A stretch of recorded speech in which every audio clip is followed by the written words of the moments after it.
వక్రతుండ మహాకాయ సూర్యకోటి సమప్రభ నిర్విఘ్నం కురు మే దేవా సర్వకార్యేషు సర్వదా గురుబ్రహ్మా గురుర్విష్ణుః గురుర్దేవో మహేశ్వరః గురుః సాక్షాత్ పరబ్రహ్మ తస్మై శ్రీ గురవే నమః.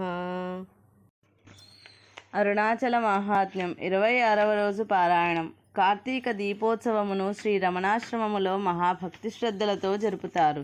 ఆశ్రమం ఎదుట ఆరు బయట ఒక కుర్చీలో శ్రీ రమణ మహర్షుల వారి ఫోటో ఉంచి, ఎదుట ఒక స్టూలు మీద నెయ్యి వత్తి వేసిన పాత్రను ఉంచి కొండ మీద దీపం వెలిగించగానే ఈ దీపాన్ని వెలిగిస్తారు. అందరూ కొండ మీద దీపాన్ని దర్శించి ఆశ్రమం వరండాలోనూ బయట కూర్చుని అక్షరమణమాలను పారాయణం చేస్తారు. పారాయణ అయిన తరువాత ప్రసాదం స్వీకరించి ఆశ్రమంలో ఫలహారం గావించి గిరి ప్రదక్షిణకు బయలుదేరుతారు. ఈ ఉత్సవాన్ని గురించి సూరి నాగమ్మ గారి శ్రీ రమణాశ్రమ లేఖలలో వివరంగా ఉంది. భక్తులు సమర్పించిన నెయ్యి హరించిపోయేంత వరకు కొండ మీద ఉన్న జ్యోతి వెలుగుతూనే ఉంటుంది. ఇది సాధారణంగా 4-5 రోజులు వెలుగుతుంది. ఒక్కోసారి 10-12 రోజులు కూడా వెలుగుతుంది. ఈ జ్యోతి చాలా దూరం కనిపిస్తుంది. జ్యోతిని వెలిగించిన తరువాత నెయ్యి కర్పూరపు సుగంధం కొండ చుట్టూ ప్రదక్షిణ చేసే వారికి ఆహ్లాదకరంగా ఉంటుంది. అరుణాచల జ్యోతి యందు మనసు లీనం చేసి ప్రదక్షిణ చేసేవారి భాగ్యమే భాగ్యము. అది వర్ణనాతీతం. అరుణాచలం యోగక్షేత్రము, భోగక్షేత్రము అని ప్రసిద్ధి. రమణ భగవానులు ఈ విషయాన్ని ధృవపరిచారు. దీపోత్సవమైన 3వ నాడు అరుణాచలేశ్వరుడు, అపీత కుచాంబాదేవి, ఆది అన్నామలై స్వామి అమ్మవారు గిరి ప్రదక్షిణం చేసే భక్తులను అనుగ్రహిస్తారు. ఉత్సవంలో పాల్గొనలేని దీనులు, అర్భకులైన భక్తులను అనుగ్రహించేందుకు స్వామియే వారి దగ్గరకు వస్తారు. ఇది అరుణాచల ప్రత్యేకత. సర్వజనులు ఈ కార్తీక దీపోత్సవమును జీవితంలో ఒక్కసారైనా దర్శించి తరించెదరుగాక. వితంతువును గురించి భగవాన్ ఇలా అన్నారు: భగవాన్కు అన్నం పెట్టి ఆదరించిన ముత్తుకృష్ణ భాగవతార్ భార్య అని తరువాత తెలిసింది. ఆ ఇల్లాలు కూడా కడుపు నిండా అన్నం పెట్టడమే కాకుండా నైవేద్యానికి అని వండిన భక్ష్యాలు కొన్ని పొట్లం కట్టి, నాయనా ఇవి జాగ్రత్తగా దాచుకుని దారిలో తిను అని ప్రేమతో ఇచ్చినది. నాయనా ఇలా ఇక్కడున్నావా, బంగారం వంటి శరీరమే, గుడ్డైనా కప్పుకోవే అనేది అని ఆమె ప్రేమను గురించిన ఈ మాటలు చెబుతూ ప్రేమ పూరిత హృదయులైనారు భగవాన్. కంఠం గద్గదిక వహించింది. ఆ దృశ్యం చూస్తే జ్ఞానుల హృదయం వెన్న వంటిదని, పూర్ణ ప్రేమయే జ్ఞానం అనే పెద్దల వాక్యం జ్ఞాపకం వచ్చింది. ఆ మధ్య భగవాన్ అరుణాచల పురాణంలో గౌతములు అంబను స్తుతించే ఘట్టం చదువుతూ అశ్రుపూరిత నేత్రాలతో మాట రాక పుస్తకం అవతల పెట్టి మౌనం వహించారు. ప్రేమ పూరితమైన సంఘటనలు జరిగినా, భక్తి ప్రాధాన్యమైన ఘట్టాలు చదివినా భగవాన్ ఇలా ప్రేమరస భరితులు కావడం సాధారణంగా చూస్తూ ఉంటాము. చూడగా చూడగా ప్రేమ, భక్తి, జ్ఞాన రూపాంతరాలన్న భావం దృఢమవుతున్నది. దాదాపు 1 వారం క్రిందట హిందూ సుందరి పత్రికలో పాచికలు అనే కథ వచ్చింది. అది స్కాంద పురాణంలో అంతర్భాగమట. ఒకప్పుడు నారదుని కలహప్రియత్వానికి పార్వతీ పరమేశ్వరులు కూడా గురి అయ్యారట. లక్ష్మి, విష్ణువులు పాచికలాడతారే, మీరెందుకు ఆడరు అని నారదుడు ప్రోత్సహిస్తే ఉత్సాహపడి పార్వతి తొందర పెట్టగా పరమేశ్వరుడు ఆడి ఓడిపోవడము, పార్వతి గర్వించి పరమేశ్వరుని ధిక్కరించి గేలి చేయడం గురించిన వృత్తాంతము అది. భగవాన్ అది చదివి భక్తిపూరిత హృదయులై, ఈ కథ చదివారా అని నన్ను అడిగారు. చదివాను అని నేను అనగానే, సంక్రాంతికి ఇక్కడ జరిగే తిరువూడల ఉత్సవం కూడా ఉమామహేశ్వరుల కలహాన్ని గురించిన కాండయే అని చెప్పి డగ్గుత్తిక వహించారు భగవాన్. ఈ తిరువూడల ఉత్సవంలో ఉమామహేశ్వరుల కలహానికి కారణం దేవిని తిరస్కరించి తనను భజించిన భృంగికి మోక్షమివ్వడమే. అలిగిన దేవి అస్తమయ వేళకు ఆలయంలో దూరి తలుపులు బిగించుకుంటే తాను ఒక్కడే గిరి ప్రదక్షిణం చేస్తాడు ఈశ్వరుడు. ఆశ్రమం వద్దకు వచ్చేసరికి అర్ధరాత్రి వేళ అవుతుంది. అక్కడి నుండి బయలుదేరి వెళ్ళడం, ఉన్నామలై తీర్థం దాటిన తరువాత దొంగల దోపు, ఇలాంటివన్నీ జరుగుతాయి. ఆ కథలన్నీ ఆయా సందర్భాలలో భగవాన్ సెలవిస్తూ భక్తి పూరితులు అవుతారు. అరుణాచలేశునికి ప్రతి సంవత్సరం కళ్యాణోత్సవం జరుగుతుంది కదా. ఆ రోజుల్లో ఎవరైనా భగవంతుని సన్నిధిలో ఆ ప్రసంగం తీసుకువస్తే భగవాన్ హర్షంతో అప్పకు అమ్మకు కళ్యాణం అని అనడం కద్దు. మహాత్ముల చరిత్రలు అతి విచిత్రం కదా. ఎప్పటికప్పుడు ఏ రసానికి ఆ రసం ముఖంలో తాండవింపచేస్తారు. అన్ని రసాలను ఏకం చేసి అఖండ విజ్ఞాన రసమే రూపం ధరించినప్పుడు ఇక చెప్పవలసిందేమున్నది? ఈ మధ్య రామచంద్ర అయ్యర్ మద్రాసు నుండి వచ్చారు. ఒక రోజున హాల్లో పాత నోటు పుస్తకం ఒకటి దగ్గర పెట్టుకుని తారీఖులు నంబర్లు సరిచూస్తూ కూర్చున్నారు. భగవాన్ చూసి, అదేమి పుస్తకమోయ్ అన్నారు. భగవాన్, పూర్వం రాసిన పాత నోట్బుక్ అది. దీనిలో నంబర్లు తారీఖులు చూసి అచ్చు పుస్తకంలో చేరుస్తున్నాను అన్నారు ఆయన. ఇలా తీసుకురమ్మని చెప్పి అది తీసుకుని పేజీలు తిప్పి చూసి, దీనిలో దీపావళి పద్యాలున్నాయి, మీరు విన్నారా అవి అన్నారు. నన్ను అనగా సూరి నాగమ్మ గారిని ఉద్దేశించి భగవాన్ వినలేదని అంటే చదివి ఇలా అర్థం చెప్పారు. శరీరమే నేను అనే అభిమానం ఉన్నవాడే నరకుడు, ఆ అభిమానమే నరకము. ఆ అభిమానము ఉన్నవాడు మహారాజాదిరాజైన వాని జీవితం నరకమే. ఆ అభిమానమును నిర్మూలించి తానుగా ప్రకాశించడమే దీపావళి. ఇదే ఆ పద్యాల భావము. నూల్ తిరట్టులో ఇవన్నీ ఉన్నాయా అన్నాను నేను. భగవాన్ అరవంలో రాసిన పద్యాలు, పాటలు, వచనం అన్నీ కలిపి ఒకే పుస్తకంగా అచ్చువేశారు. దానికి నూల్ తిరట్టు అని పేరు.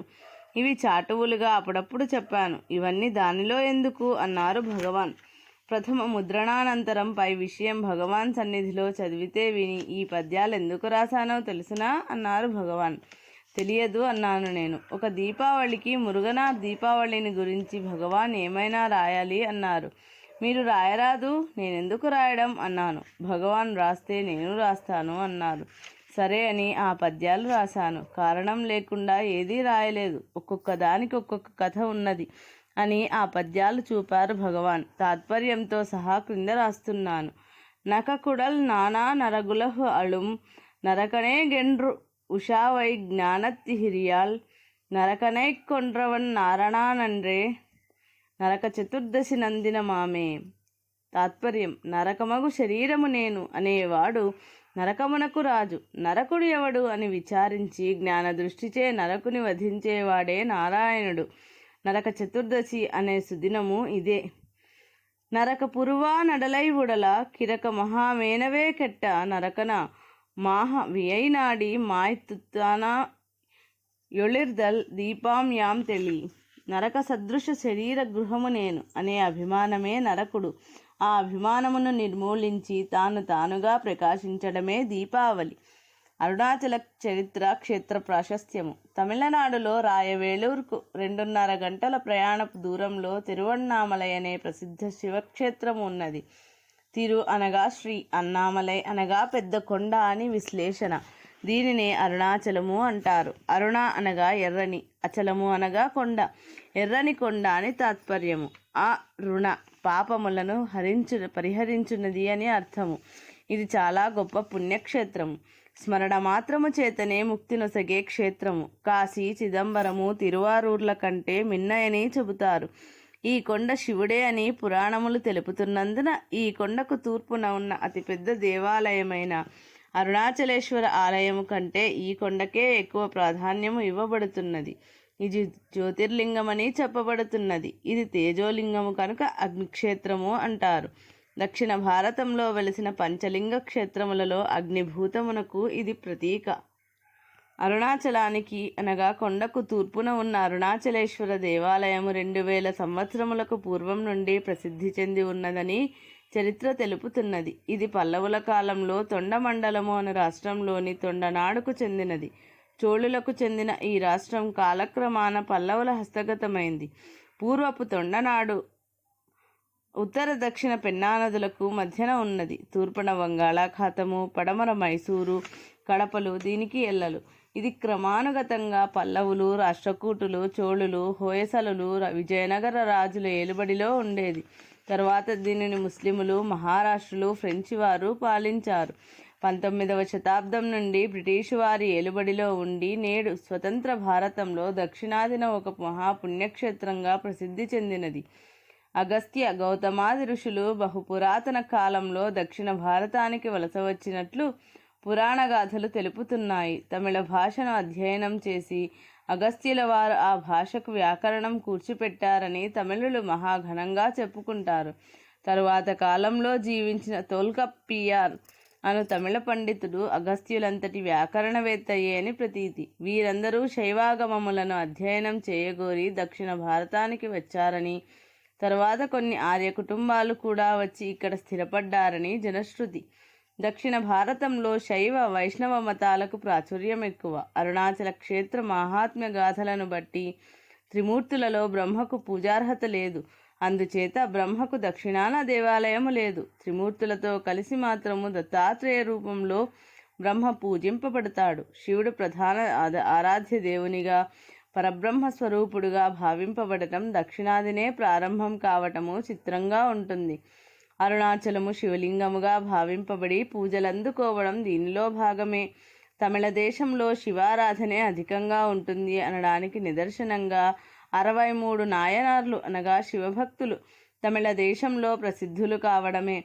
పల్లవులు శివ వైష్ణవములను రెండింటినీ ఆదరించగా చోళులు శైవానికే ప్రాధాన్యతనిచ్చారు.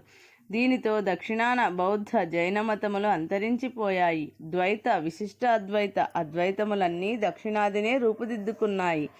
వీటి స్థాపనాచార్యులైన శంకర, రామానుజ, మధ్వులు అందరూ దక్షిణాదినే జన్మించారు. శంకరులు మలయాళ దేశస్థులైతే రామానుజులు ఆంధ్ర బ్రాహ్మణులు, మధ్వాచార్యులు తుళు దేశస్థులు, బసవన్న కన్నడవాసి అయిన బ్రాహ్మణుడు, కబీరుదాసి గురువైన శ్రీరామానందులు తెలుగు బ్రాహ్మణులు. శ్రీరామానందులు ఉత్తరాదిన ప్రచారం గావించి కాశీలో స్థిరపడ్డారు. అందరూ పరమాత్మ యొక్క ఏకత్వాన్నే ప్రతిపాదించారు. పర్వత ప్రాశస్త్యము భక్తవరేణ్యులు. అరుణాచలము లేక అరుణగిరి దక్షిణ భారతంలో గల తూర్పు కనుమలలో ఉన్నది. బంగాళాఖాతానికి 50 మైళ్ళ దూరంలో 2668 అడుగుల ఎత్తుగల చక్కని శిఖరంతో అలరారుచున్నది. ఈ కొండ అరుణవర్ణంతో భాసిస్తున్నది కనుక అరుణగిరి అని దీనికి పేరు. దీని మీద ఎన్నో గుహలు, ఆశ్రమాలు ఉన్నాయి. ఎన్నో నీటి బుగ్గలు ఉన్నాయి. వటవృక్ష గుహ, మామిడి చెట్టు గుహ, నమశివాయ గుహ, విరూపాక్ష గుహ, స్కందాశ్రమము ముఖ్యమైన ప్రదేశాలు. మామిడి చెట్టు గుహ దగ్గర ములైపాల తీర్థమని ఒక కొలను ఉన్నది. దాని దగ్గరలో ఎన్నో ఆశ్రమాలు వెలిసాయి. విరూపాక్ష గుహ, స్కందాశ్రమముల నుండి చూస్తే తూర్పు దిశలో అరుణాచలేశ్వర దేవాలయము, తిరువణ్ణామలై ఊరు, వీటి చుట్టుపక్కల ప్రదేశాలు కన్నులకు విందు గావిస్తాయి. అరుణాచలానికి వివిధ నామాలు అరుణగిరి, శోణగిరి, సుదర్శనగిరి మొదలైనవి. ఈ పర్వతము జ్యోతిస్వరూపమే అని, పరమశివుని లింగాకృతి అని పురాణవచనము, మహాత్ముల వాణి. భూమండలంలో అన్ని ప్రదేశాల కంటే ఇది పురాతనమైనదని, ఇది సమస్త భూమండలానికి మధ్యన ఉండి భూమికి హృదయం వంటిదని చెబుతారు. దక్కను పీఠభూమి, తూర్పు కనుమలు ప్రపంచమంతటిలో పురాతనమైనవని భూతత్వ పరిశోధనా శాఖ వారు అంగీకరించారు. అందువలన ఇది హిమాలయ పర్వతము కన్నా ప్రాచీనమైనదని సిద్ధాంతము. హిమాలయ పర్వతాల ఆవిర్భావం గురించి పురాణాలలో ఒక కథ ప్రసిద్ధమై ఉన్నది. ఒకానొకప్పుడు వింధ్య పర్వతం తన ఔన్నత్యం గురించి చాలా గర్వపడి ఆ ఎత్తును అనంతంగా పెంచుకుని సూర్యుని మార్గానికి అడ్డంగా నిలవాలని సంకల్పించింది. ఋషుల ప్రార్థనపై అగస్త్యుడు తన శిష్యుడైన ఆ వింధ్య పర్వతపు గర్వాన్ని భంగపరచడానికి పూనుకున్నాడు. వింధ్య పర్వతం అగస్త్యుని ఎడల గురుభావంతో మసలుకునేది. అగస్త్యుడు తాను వింధ్యకు దక్షిణంగా వెళ్ళాలనుకుంటున్నానని, ఎంతో ఎత్తుగా పెరిగిపోతున్న వింధ్యను తాను దాటలేడు గనుక వింధ్య తన ఎత్తు కొంచెం తగ్గించుకుంటే తాను సులభంగా దక్షిణ పథానికి వెళ్ళి రాగలను అన్నాడు. వింధ్య సగౌరవముగా తల వంచి అగస్త్యునికి అభివాదనం చేసింది. అగస్త్యుడు తాను తిరిగి వచ్చే వరకు వింధ్యను అలాగే ఉండమని చెప్పి బయలుదేరాడు. గురువు ఆజ్ఞను శిరస్సును ధరించి వింధ్య వినయంగానే ఉన్నది. అగస్త్యుడు కన్యాకుమారికి వెళ్ళి అక్కడ భూమిని కాలితో గట్టిగా ఒత్తి నొక్కి పట్టగా ఉత్తరమున అత్యున్నతమై హిమాలయం వెలసింది. అగస్త్యుడు ఉత్తర భారతం వైపు వెళ్ళనూ లేదు, వింధ్య ఎత్తు పెరగనూ లేదు. దక్షిణ పథానికి బయలుదేరే ముందు అగస్త్యుడు వింధ్యకు ఉత్తరముగా ఉన్న సముద్ర జలాన్ని పీల్చివేసి కన్యాకుమారి వద్ద తిరిగి దానినే ఉమిసివేయటం వలన బంగాళాఖాత సముద్రం ఏర్పడిందని కథ. హిమాలయం ఎంతోమంది ఋషులకు, తపస్సులకు ఆలవాలమని ప్రసిద్ధి పొందినది. అదేవిధంగా అంతకంటే ముందు నుండి ఉన్న అరుణాచలం కూడా ఋషులకు, సిద్ధులకు ఆశ్రయభూమి అని ప్రతీతి. ఈ పర్వత మహిమ, దానిని అర్చించే భక్తుల మహిమ, బ్రహ్మాండం మొదలైన పురాణాలలో ఘనంగా కీర్తించబడింది. శివపురాణము, స్కాంద, లింగ పురాణములలో అరుణగిరి మహాత్మ్యము వేణోల్లా కీర్తించబడి ఉన్నది. అరుణగిరి యొక్క తూర్పు భాగంలోని పవళకుండ్రు అనగా ప్రవాళ పర్వతము అనే ప్రదేశంలో గౌతమ మహర్షి తపస్సు చేశాడని ప్రతీతి. అదేవిధంగా చరిత్రకు అందని కాలంలో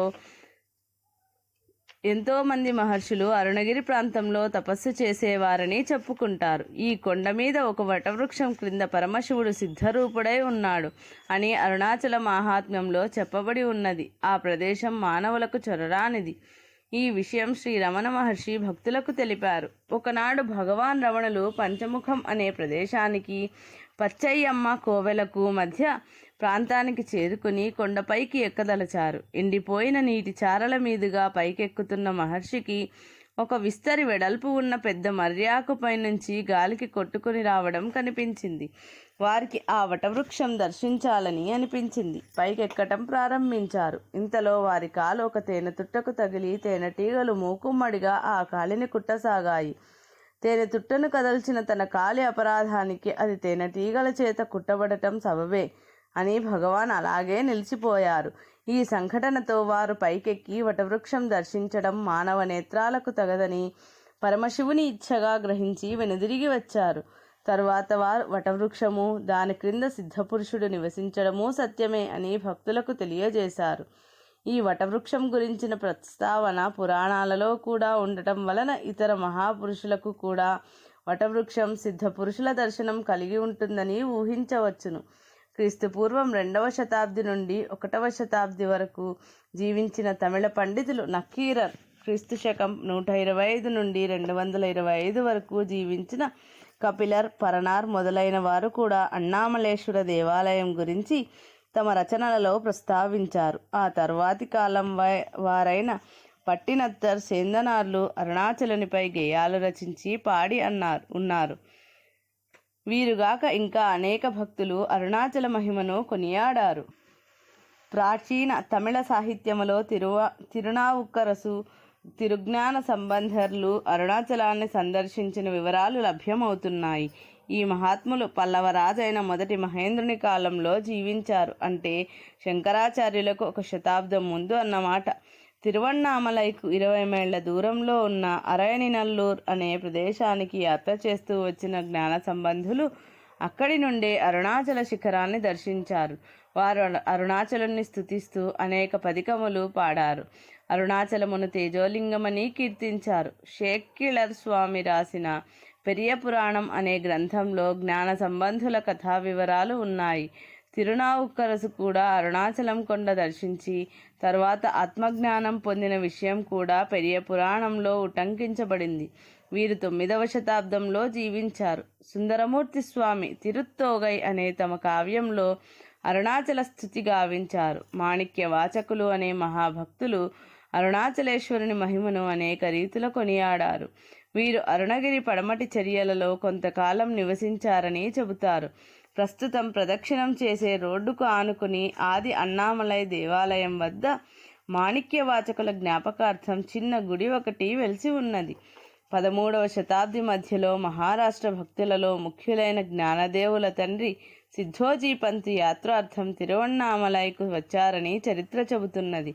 మరిద్దరు భక్తులు నామదేవులు, శివాజీ గురువైన సమర్థ రామదాస స్వామి కూడా అరుణాచలాన్ని దర్శించిన దాఖలాలున్నాయి.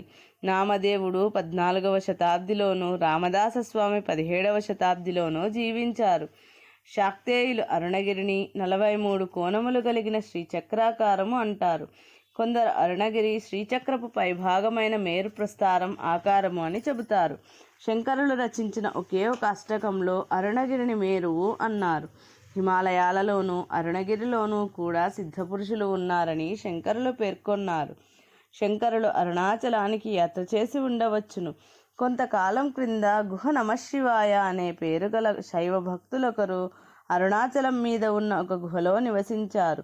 ఆయనకు నమశివాయ అనే ఒక శిష్యుడు ఉండేవాడు. ఆయనకు అష్టసిద్ధులు ఉండేవి. శిష్యుని సిద్ధుల విషయం తెలిసి గురువు శిష్యునితో చిదంబరం వెళ్ళి అక్కడ మానవ సేవ చేస్తూ ఆధ్యాత్మ ప్రబోధం గావించమని చెప్పారు. ఆనాటి నుండి శిష్యునికి గురు నమశివాయ అనే పేరు ప్రసిద్ధమైంది. గురు నమశివాయ తమిళంలో అరుణాచలునిపై అనేక గీతములు పాడి ఉన్నారు. వాటిలో అన్నామలై వెంప అనేది చాలా ప్రసిద్ధమైనది. గురు శిష్యులిద్దరూ తిరువన్నామలైలో ఎన్నో శైవ మఠాలను స్థాపించారు. అవి అన్నీ వీరశైవ మఠములనే పేరుతో ఇప్పటికీ ఉన్నాయి. నమశివాయ కన్నడ దేశం నుండి 13వ శతాబ్దంలో వచ్చి అరుణాచలం మీద ఉన్న ఒక గుహలో నివాసము ఉన్నారు. ఆ గుహ ములైపాల్ తీర్థానికి దగ్గరగా ఉన్నది. గురు నమశివాయ నివసించిన గుహకు కొంత ఉత్తరంగా ఒక గుహలో విరూపాక్ష దేవుడనే మరొక మహాత్ముడు ఆ కాలంలోనే నివసిస్తూ ఉండేవారు. వారి పేరుతో ఆ గుహను విరూపాక్ష గుహ అంటారు. వీరి రచనలు ఏమీ కనిపించవు. ఇది అరుణాచల మాహాత్మ్యం 26వ రోజు పారాయణము సంపూర్ణం.